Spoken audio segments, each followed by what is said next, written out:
Election commission ने आज 5 राज्यों में तारीखों का ऐलान कर दिया है, यानी कि 7 तारीख, 17 तारीख, 23 तारीख और 30 तारीख नवंबर में जो है यहाँ पे चुनाव होंगे इन 5 राज्यों में, और 3 दिसंबर को पांचों राज्यों के नतीजे आएंगे। हम यहाँ पे बात करेंगे इस समय उत्तर प्रदेश के पॉलिटिक्स के नज़रिए से कि आखिर जो ये अलग अलग राज्यों में चुनाव होंगे तो भारतीय जनता पार्टी और कांग्रेस, ये दो पार्टियां जो कि राष्ट्रीय पार्टियां हैं, ये तो चुनाव लड़ेंगी लड़ेंगी, लेकिन दो क्षेत्रीय दल खासतौर से समाजवादी पार्टी और बहुजन समाज पार्टी, जिनका आधार की उत्तर प्रदेश है, वो भी इन इलेक्शन में सक्रिय रहेंगी, खासतौर से राजस्थान और मध्य प्रदेश और छत्तीसगढ़ में। तो क्या कुछ असर पड़ेगा इस पॉलिटिक्स का, और जो इन चुनावों के नतीजे होंगे उसका क्या असर पड़ेगा इन दो पार्टियों के आने वाले समय में जो लोकसभा चुनाव है उसकी राजनीति को लेकर। इस पर बातचीत के लिए हमारे साथ हमारे सहयोगी चंद्रमणि शुक्ला भी मौजूद हैं और इनसे सीधे बात करेंगे। खास तौर से सबसे पहले चंद्रमणि जी, जो ये 5 राज्यों में चुनावों का ऐलान हुआ है, जो इलेक्शन की डेट की घोषणा हुई है, सबसे बड़ी चीज़ ये है कि समाजवादी पार्टी भी जो है कॉन्टेस्ट कर रही है, बहुजन समाज पार्टी भी कॉन्टेस्ट कर रही है। हालांकि एनडीए को हराने के लिए इंडिया का गठबंधन बना है और समाजवादी पार्टी उस गठबंधन में है। आखिर समाजवादी पार्टी जो मध्य प्रदेश हो गया, राजस्थान हो गया, अलग समाजवादी पार्टी तेलंगाना भी जाएगी, क्या कुछ असर पड़ेगा खासतौर से मध्य प्रदेश और राजस्थान में? किस तरीके से समन्वय होगा कांग्रेस के साथ, किस तरीके से आगे की राजनीति बढ़ेगी उत्तर प्रदेश में, खासतौर से गठबंधन को लेकर? सीट शेयरिंग पे तमाम मामला पेच फंसा हुआ है, तो उसको देखा भी गया कि मध्य प्रदेश में जब अखिलेश यादव प्रचार कर रहे थे तो वो लगातार जो है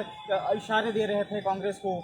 किस तरीके से कि सीट शेयरिंग की जाए मध्य प्रदेश में भी। तो तमाम इन मुद्दों पे बातचीत करेंगे आपके साथ और ये जानने की कोशिश करेंगे। आप ये बताइए कि जिस तरीके समाजवादी पार्टी की एक्टिविटी है, क्या कुछ आपको लगता है कि इन चुनावों में क्या कुछ समाजवादी पार्टी के लिए खास होने वाला है, और उसके आगे 2024 में उत्तर प्रदेश में किस तरीके से घटनाक्रम बदलेंगे? देखिए, जो अपने देश की सियासत है उसके बारे में एक बात कही जाती है कि जब चुनाव की घोषणा हो जाती है उसके बाद ही राजनीतिक दल अपनी स्थितियां स्पष्ट करते हैं। तो अब चुनाव की घोषणा हो चुकी है और अब देखने वाला होगा कि इन जो राज्यों में जहां पर चुनाव होने हैं वहां पर, चूँकि अगर बात करें इन 3 प्रमुख राज्यों की,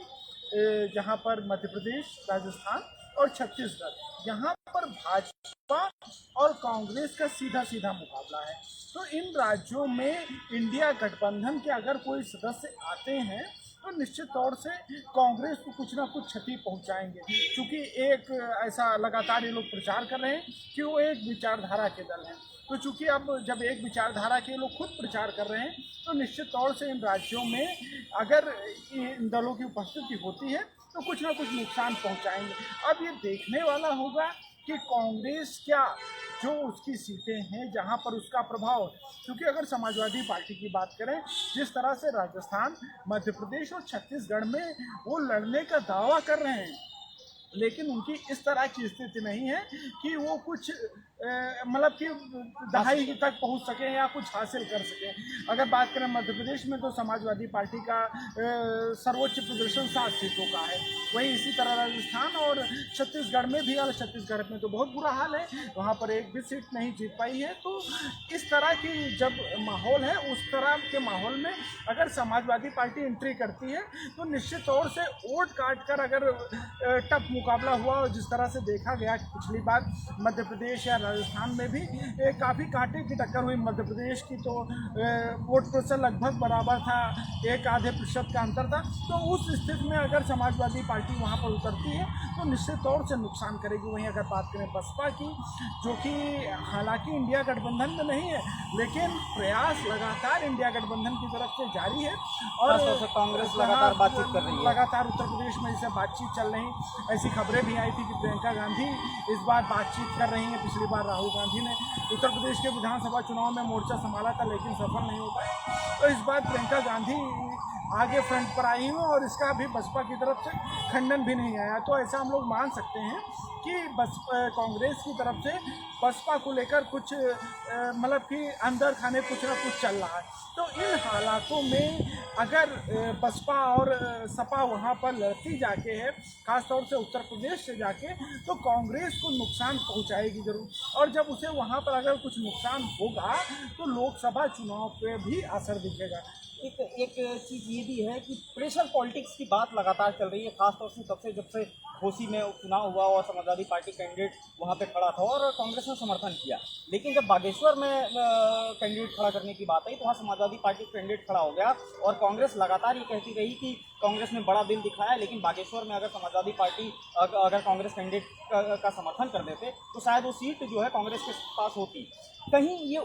मध्य प्रदेश में भी अगर समाजवादी पार्टी फुल फ्लेज लड़ने की अगर कोशिश कर रही है तो इसको क्या प्रेशर पॉलिटिक्स के तौर पे ही देख सकते हैं? क्योंकि मध्य प्रदेश में समाजवादी पार्टी ये कहेगी कि मध्य प्रदेश में हम आपके साथ अगर गठबंधन करेंगे तो चूंकि आप वहाँ पे मजबूत हैं तो आपको ज़्यादा सीटें मिलेंगी, वैसे उत्तर प्रदेश में हम मजबूत हैं तो हमको ज़्यादा सीटें मिलेंगी, तो सीट शेयरिंग को लेकर ये पूरी कवायद हो सकती है। ये देखिए, राजनीति में भले ये लोग कहते हों कि विचारधारा एक हो रही है, हम लोग एक साथ मिलकर चुनाव लड़ेंगे, लेकिन सियासी तौर पर स्थायी तौर पर कोई परमानेंट दोस्त नहीं होता और परमानेंट कोई दुश्मन नहीं होता। तो यही हाल कांग्रेस और समाजवादी पार्टी के लिए। समाजवादी पार्टी और कांग्रेस एक बार यूपी में गठबंधन करके देख चुकी है। जो हाल हुआ था वो सबको पता है। तो उसी को ध्यान में रखते हुए कांग्रेस भी फूंक फूंक कर कदम रख रही और समाजवादी पार्टी भी उतनी ही सचेत है, क्योंकि पिछली बार देखा गया था। और अगर अंदर खाने की बात करें कि जब सपा और कांग्रेस की गठबंधन की घोषणा हो गई उसके बाद समाजवादी पार्टी पर ज़्यादा सीटें देने का प्रेशर बनाया गया कि उनसे 100 से अधिक सीटें ली गई। हालांकि उतना बेहतर कांग्रेस प्रदर्शन नहीं कर पाई और समाजवादी पार्टी का भी प्रदर्शन बेहतर नहीं रहा और दोनों का जो आंकड़ा था वो 50 के अंदर निकल गया। तो इसी तरह अब की बात है, अब जहां पर कांग्रेस अपनी तरफ से दबाव बना रही, उनके प्रदेश अध्यक्ष लगातार कह रहे हैं कि हम 80 सीटों की तैयारी कर रहे हैं। वहीं अगर बात करें समाजवादी पार्टी सीधे तौर पे कह रही है कि हम सीटें ले नहीं रहे, उत्तर प्रदेश की बात करें सीटें दे रहे हैं। तो साफ तौर से दोनों तरफ से प्रेशर पॉलिटिक्स जारी है और समाजवादी पार्टी का साफ तौर से कहना है कि उत्तर प्रदेश में आप कमज़ोर हैं, उत्तर प्रदेश में आप बेहतर प्रदर्शन नहीं कर पाए हैं और अगर आप उत्तर प्रदेश में हमसे सीटें चाहते हैं तो उसके पहले आप गठबंधन धर्म को कितना निभाएंगे, उसके लिए इन राज्यों में मुझे कुछ सीटें दीजिए। साफ तौर से उनका इस ओर इशारा है। अब देखने वाला होगा कि क्या विधानसभा चुनाव में कांग्रेस सीटें देती है और अगर कांग्रेस सीटें नहीं देती है तो निश्चित तौर से समाजवादी पार्टी लोकसभा चुनाव में जितनी सीटें कांग्रेस मांगेगी उतनी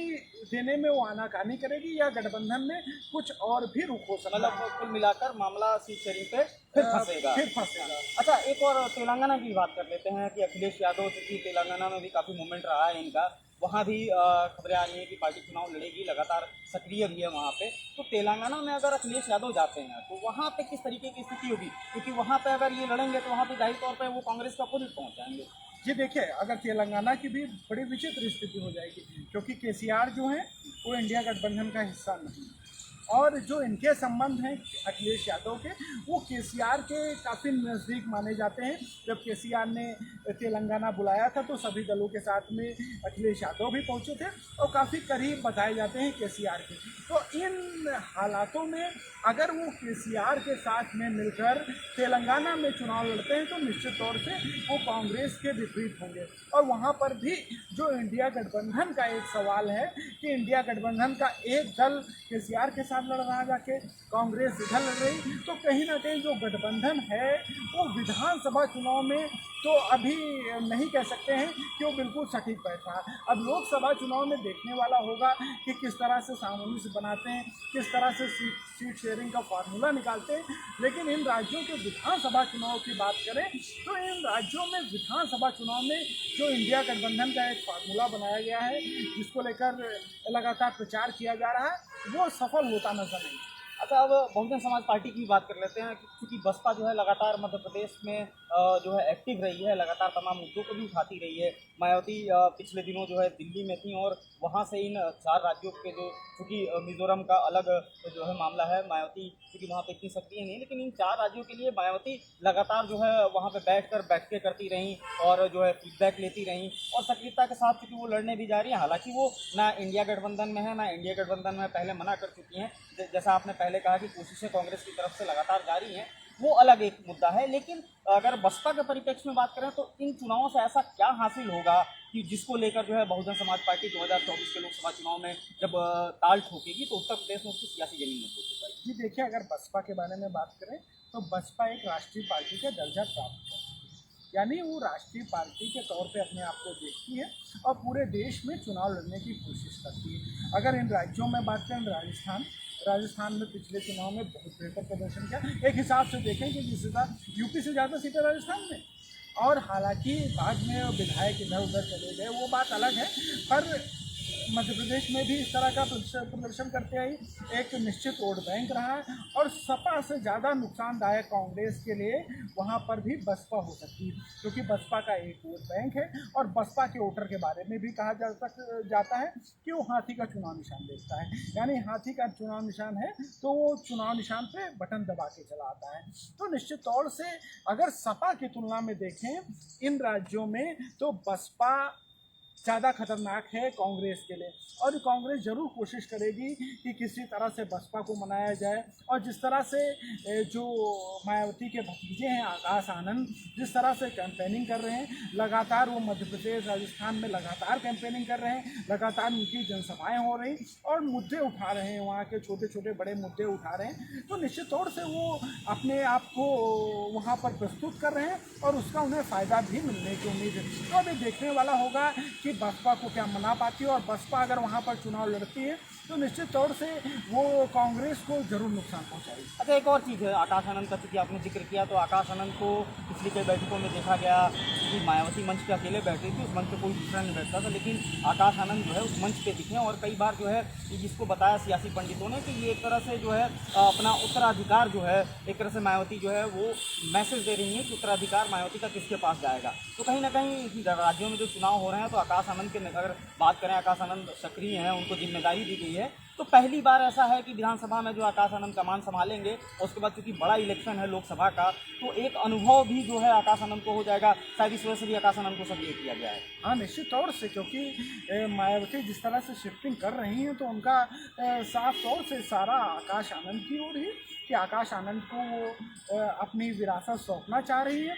और ये जो चुनाव इन राज्यों में चुनाव होने हैं, वो आकाश आनंद की एक अग्नि परीक्षा भी हो सकते हैं, क्योंकि इस परीक्षा से गुजरने के बाद ही उनका मूल्यांकन होगा कि वो कितना प्रदर्शन कर पाए, किस तरह से वो अपने जो संगठन है, जो एक बनी बनाया एक मायावती का कद है राष्ट्रीय स्तर पर, उसको कितना भुना पाए। क्योंकि आकाश आनंद भले मायावती के भतीजे हों, लेकिन वो मायावती वाला कद उनका अभी नहीं है, ना कि। और युवाओं में भी जिस तरह से अगर बात करें उत्तर प्रदेश की, तो चंद्रशेखर जैसे जिस तरह से नेता उभर कर आए हैं सामने, तो एक दलित वर्ग में भी उनके लिए कंपटीशन बढ़ा है। इसकी एक वजह ये भी हो सकती है क्योंकि फील्ड पे कम निकलते हैं, ग्राउंड पे कम मिलते हैं, क्योंकि हालांकि मायावती भी ग्राउंड पे कम उतरती थी, लेकिन मायावती का एक व्यापक जनाधार था। नहीं, अब देखिए, अब वो सियासत बदलनी पड़ेगी। जो भाजपा ने इधर मोदी के आने के बाद में इतना परिवर्तन जरूर लाया है कि अब देश की सियासत बदल चुकी है। अब हेलीकॉप्टर वाली सियासत नहीं चलेगी, चाहे आप मायावती हो, या आकाश आनंद हो, या अखिलेश यादव हो, या योगी आदित्यनाथ हो, या प्रधानमंत्री नरेंद्र मोदी खुद हो। राहुल गांधी को पिछले दिनों देखा सड़क पर उतरना पड़ा उनको, भारत में राहुल गांधी जैसे नेता को, जिसके बारे में मतलब कि एक उनका सियासी कद है, एक बड़े परिवार से आते हैं, एक पार्टी के राष्ट्रीय अध्यक्ष रहे हैं, तो अब उसके बावजूद उन्हें पैदल चलना पड़ा। अखिलेश यादव का भी यह हाल है कि उन्हें रथ यात्रा करनी पड़ती है। और मायावती का शायद जो जनाधार इधर घटा है, उसकी प्रमुख वजह यही है कि वो ट्विटर पर तक ही सीमित है। अगर वो ज़मीन पर जिस तरह से ये नेता सक्रिय हैं, उस तरह से सक्रियता होती तो शायद कुछ परिस्थितियां और होती। तो निश्चित तौर से अब हेलीकॉप्टर की सियासत तो खत्म है। जी बिल्कुल, बहुत बहुत धन्यवाद आपका चंद्रमणि जी। तो हम लोग बात कर रहे थे कि जो 5 राज्यों में चुनाव होने हैं, इलेक्शन कमीशन ने आज घोषणा की है, उसका उत्तर प्रदेश की राजनीति पे क्या असर पड़ेगा, क्योंकि उत्तर प्रदेश के 2 बड़े दल यानी कि समाजवादी पार्टी और बहुजन समाज पार्टी इन प्रदेशों में भी चुनाव लड़ रहे हैं, तो सियासी जमीन कैसे वहाँ से तैयार होगी, और 2024 के इलेक्शन में किस तरीके से गठबंधन, जो इंडिया गठबंधन है समाजवादी पार्टी, उस गठबंधन में सीट शेयरिंग को लेकर किस तरीके से ये प्रेशर पॉलिटिक्स है या फिर जनाधार बढ़ाने की कोशिश है, इन तमाम मुद्दों पे हमने बातचीत की। हालांकि इसका असर क्या होगा ये तो 3 दिसंबर को पता चलेगा, जब चुनाव के नतीजे आएंगे, उसके बाद फिर सब पार्टियां जो है लोकसभा इलेक्शन के लिए सक्रिय हो जाएंगी। तो कहीं ना कहीं एक तरह से देखा जाए तो इस विधानसभा चुनाव में भी जो 5 राज्यों में होना है, इसमें एक बड़ा मैसेज जो है 2024 के लिए भी छुपा होगा। इंडिया न्यूज़ के फेसबुक लाइव से जुड़ने के लिए आप सबका बहुत बहुत धन्यवाद।